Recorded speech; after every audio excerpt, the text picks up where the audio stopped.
صلوات ہے کہ محمد علیہ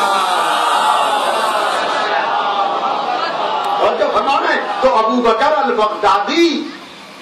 کہ جن کے لیے پوری دنیا کہہ رہی ہے کہ ان کا ہر فیصلہ حکم خدا سے ٹکرا رہا ہے، حکم رسول سے ٹکرا رہا ہے، تو یہ اپنی حاکمیت کا اعلان کریں لیکن اپنے کو خلیفہ رسول نہ کہیں۔ بھائی توجہ کیجیے گا، اس لیے کہ رسول کو ہم بھی مانتے ہیں، رسول کا خلیفہ اسی کو ہونا چاہیے جس سے نہ کبھی غلطی کا امکان ہو نہ کبھی خطا کا امکان ہو۔ اسی معیار پر ساری خلافتوں کو پرکھتے چلے جائیے، اولے الامر بھی پتہ چل جائیں گے، خلیفہ رسول بھی پتہ چل جائے گا۔ صلوات لیجیے محمد والے آواز بلند نہ رہے صلوات۔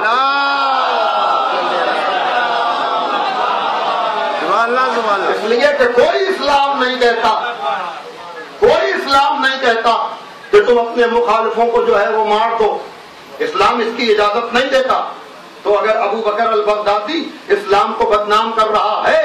تو ہم کلمہ پڑھنے والے ہیں، ہمیں حق پہنچتا ہے کہ ہم کہیں کہ اس کا اسلام سے کوئی تعلق نہیں، اس کا خلافت رسول سے کوئی تعلق نہیں، اور اس جیسے جو بھی ہو ہم ڈنکے کی چوٹ پر یہ کہنے کا حق رکھتے ہیں کہ کہاں رسول اور کہاں ان جیسے لوگ۔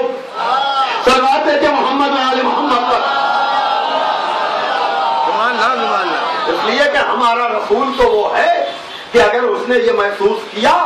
کہ مکے والے ہمیں اپنے وطن میں رہنے نہیں دینا چاہ رہے ہیں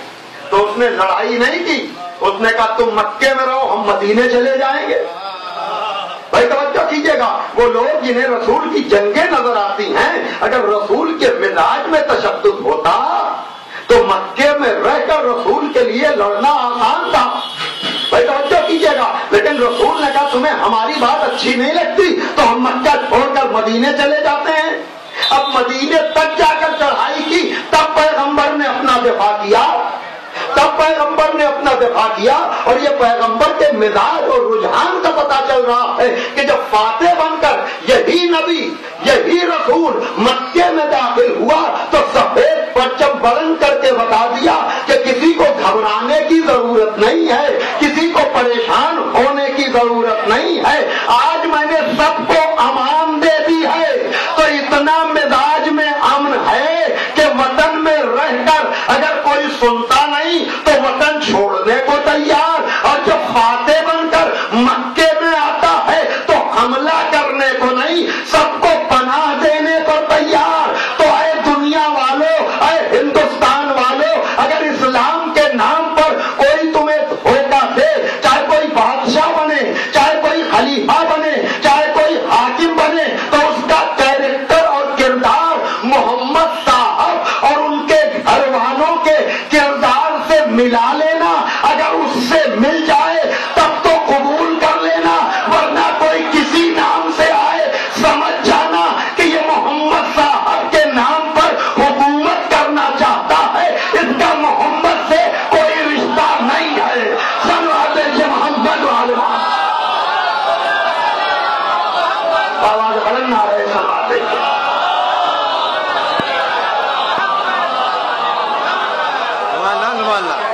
آواز بلند نہ رہے، صلوات ہے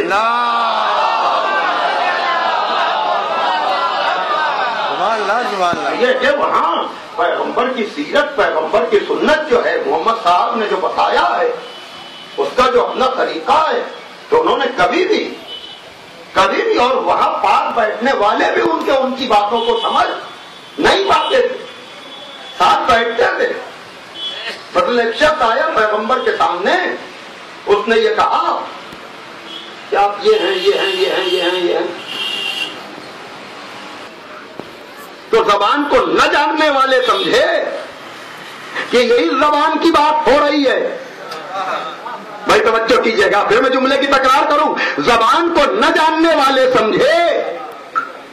کہ یہی زبان، بھائی ہمارے کیا بھی استعمال ہوتا ہے کہ نہیں، یہ کس زبان میں بات کر رہے ہو؟ ارے اسی زبان سے بات کر رہے ہیں، یہ آپ کیوں کہہ رہے ہیں کس زبان میں؟ ایک صلوات بھیجے محمد علیہ محمد پر۔ نہیں شاید میں بات کہہ نہیں پا رہا ہوں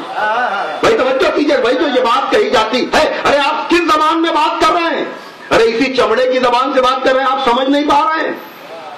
تو اس کا مطلب یہ ہے کہ ہر جگہ زبان کا مطلب یہی چلنے والی زبان نہیں تو پیغمبر نے کہا اس کی زبان کاٹ دو تو جو عام زبان سمجھنے والے تھے وہ یہی زبان سمجھے لیکن یہ کس زبان کی بات کر رہے ہیں تو جیسے ہی پیغمبر نے کہا زبان کاٹو کچھ پاس بیٹھنے والوں نے پکڑا اور واقعا زبان کاٹنے کی بات کی توجہ کیجیے گا ادھر مولا علی اسے کنارے لے گئے کہا یہ بتلا کہ تیرے پاس کیا کھانے کو نہیں ہے کیا پینے کو نہیں ہے کیا رہنے کو نہیں ہے ساری ضرورتوں کو پورا کیا اب تک جو گالیاں دے رہا تھا وہ رسول کا کلمہ پڑھنے لگا اب لوگ سمجھے کہ رسول کیا کہہ رہے ہیں اس کی زبان کاٹ دو یعنی ضرورتیں پوری کر دو تو جو تمہارا مخالف ہے وہ تمہارا موافق ہو جائے گا صلوات دیجیے محمد والے بابا سے بلند آ رہے ہیں صلوات دیجیے